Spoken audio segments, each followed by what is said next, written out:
let's look at an exponential story problem. So in this story problem, we have a new car that is losing a fixed proportion of its value every year. And then it says this is the equation we're using. Its value after t years is v of t, move this over a little bit so I have more working room, equals v0, we call that v naught, by the way, 1 minus r to the t. Now, there's a lot of letters going on in here, so I find it's really helpful that as I go through the problem, let's define what each of these letters means, so then it's a lot easier to plug things in where they're supposed to go in the end. So let's start here. I have v naught is the initial value of the car.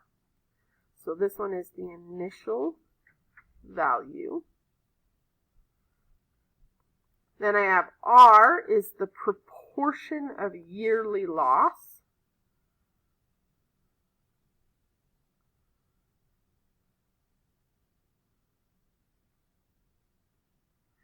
And then I have, let's see.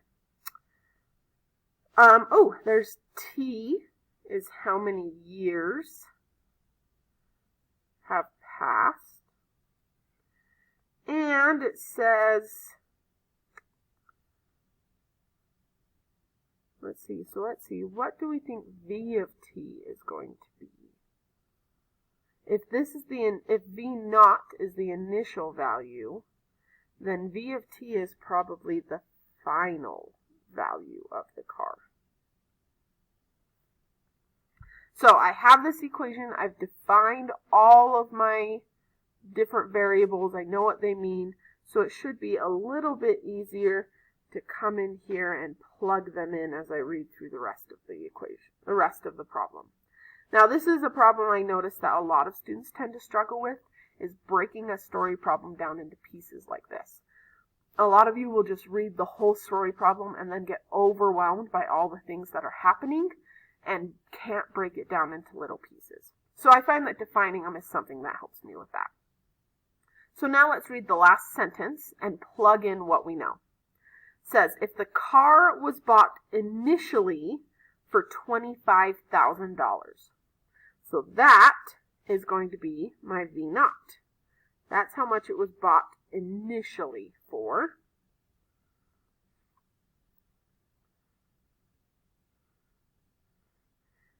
Next, and loses 20% of its value every year.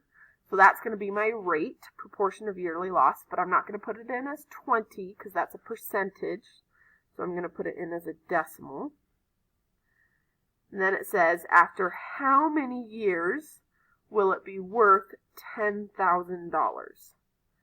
So that $10,000 is definitely a final value. So after so many years, this car is worth $10,000, and we're trying to solve for what the t should be.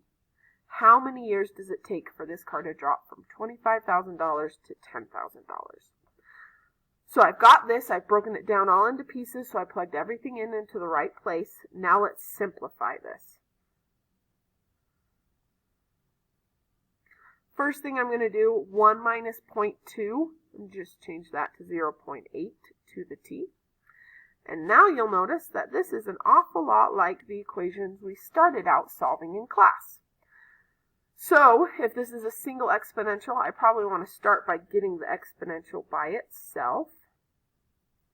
So divide by that 25,000. Remember, I can't multiply those together because it's attached to the exponent.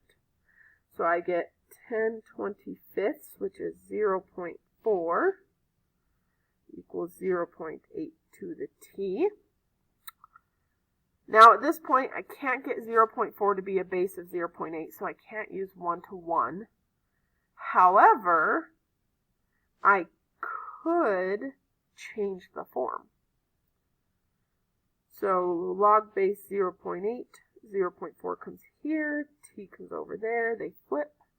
And hey, look at that! I now have t by itself. Yay for changing the form. So I plug that into my calculator,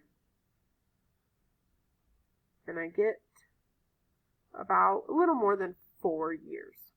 So after a little more than 4 years, the car drops from being worth $25,000 to $10,000. So that is an example of an exponential story problem. In the last videos for this lesson, we will be talking about graphing.